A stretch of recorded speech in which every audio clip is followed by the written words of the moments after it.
Yo, what is good, Mets Nation? Welcome back to Mets Media. This is Richie, and in this video, I want to break down the Pittsburgh Pirates vs. New York Mets series that just got wrapped up this weekend. We versed them 4 times, and we split it 2-2. I already made my recap video to Game 1 when the New York Mets had a 10-run inning, so I'm really not going to break down that game in particular. If you guys want to check out my reaction to that game, that is down below in the description. But in this video, I'm going to focus on the 3 games, Saturday's doubleheader and yesterday's game. Actually, I was in attendance for all 3 of them with Wardy, so I had an up-close personal perspective of all these games. The Mets only won 1 of 3, and it was unfortunate, but I want to break down everything I saw at Citi Field and from the New York Mets, who's hot at the plate, who played well on the mound, and how we gave up the lead, and how we should overall be feeling going into the All-Star break. So before I hop into the video, I just want to mention, if you guys are new to Mets Media, do not forget to smash that subscribe button, and if you want to check me out over on Instagram and Twitter, that is at NYMets_media, and if you enjoyed the video, please do not forget to thumbs it up. With that being said, let's jump right into the video. So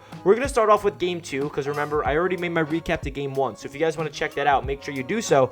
But Game 2 was on Saturday in Game 1, and Marcus Stroman was on the mound. He finished with 5 innings pitched, 3 earned runs, 5 strikeouts, and his ERA is now at 2.75. And the New York Mets ended up losing this one 6-2. So our offense was not there today, unfortunately. And the only runs that we got was a Jonathan Villar solo shot and then a Kevin Pillar RBI hit. So the offense was not here today. It was one of those games where we're going up against a southpaw, and we know that the Mets struggle against southpaws for whatever reason. We don't know, but it was a little concerning to see the bats not alive after absolutely scorching the Pirates the night before on Friday, scoring 10 runs in the 6th inning. And I remember Wardy was texting me. He's like, yo, we're going to the game on Saturday. The Mets better save some runs because they're scoring like crazy right now against the Pirates on Friday. And he was right, because the Mets offense did get a little cold in the Game 1 of the doubleheader on Saturday, and we ended up losing this one 6-2 against the Pirates. And we know that the Mets have played a ton of doubleheaders this year, and we have not swept any of them.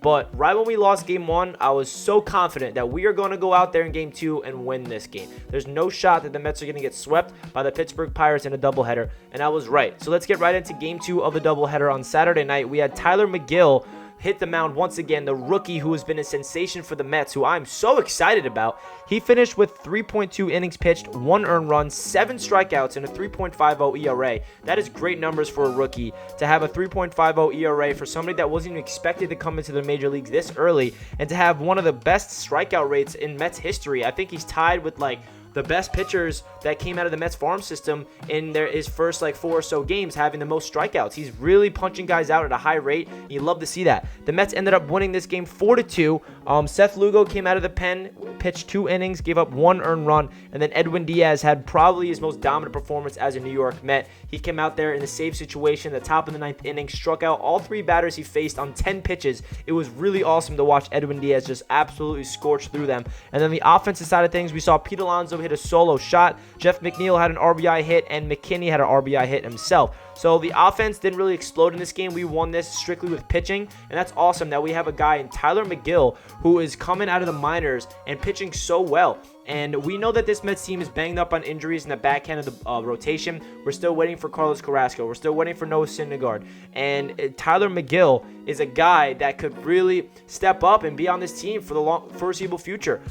Pitching coach actually told him, Hefner, that you're going to be here a long time. When he was on the mound, Megill told him that he is going to be here for a long time. And that gave him a lot of confidence in himself. And I really like what I'm seeing from Megill. He's a guy that can punch people out at a high rate. And so far, so good for him. So now let's get into Game 4 of the series, which was indeed yesterday. I was at the game once again.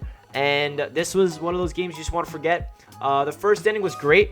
The New York Mets ended up scoring 5 runs in the first inning, actually. It started off with a Brendan Nimmo double, Francisco Lindor 2-run shot. Mets up 2-0 early. Francisco Lindor has been absolutely scorching hot as of late. He had 3 hits in this game in total and 2 walks, so he's been absolutely great. Hopefully he can carry that into the second half of the season.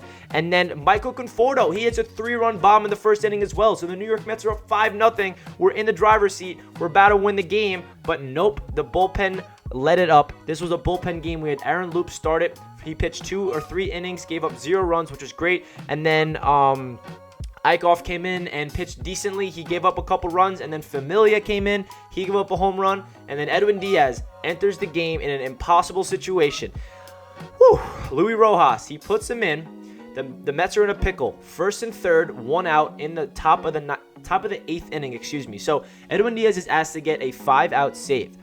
And so what happens is Edwin Diaz walks the first batter he sees, so it's bases loaded, 1 out, Mets up by 1, protecting a 1-run lead. And then he goes out there and strikes out the next 2 batters, retires the side. The Citi Field's going crazy, electric, and I couldn't believe what I just witnessed. Edwin Diaz is a beast. He went through that crazy stressful inning, and then right when I saw that he's going back out there in the 9th inning to close it out, I don't know how I felt, because Diaz went through a very stressful 8th inning. He already had 15 or 16 pitches, and I said to Wardy, I'm like, yo, I love Diaz. I think he's absolutely lights out, but I don't know if he's able to go out there and pitch again in the 9th, especially because he pitched the day before. He's asking to do a lot right now, and I was a little concerned, and that's exactly what happened. He gave up 2 runs in the 9th inning, and the Mets ended up losing this one 6-5, giving up a 5-0 lead, and it was very unfortunate that we lost this game, so we split the series with the Pittsburgh Pirates, but hey, I'm not complaining, because after the game, the MLB draft was last night, and then we drafted a guy named Kumar Rocker, who I broke down, who's going to be an absolute stud. But guys, do not let that game hurt you, because the first half of the season was great. I'm going to make a whole video breaking down what the Mets accomplished in the first half of the season and what we can expect in the second half of the season. So if you guys are not subscribed, make sure you do so. If you like the video, make sure you thumbs it up, and I'll catch you guys in my next video. Hope you guys enjoyed. Let's go Mets. You got to believe. Peace.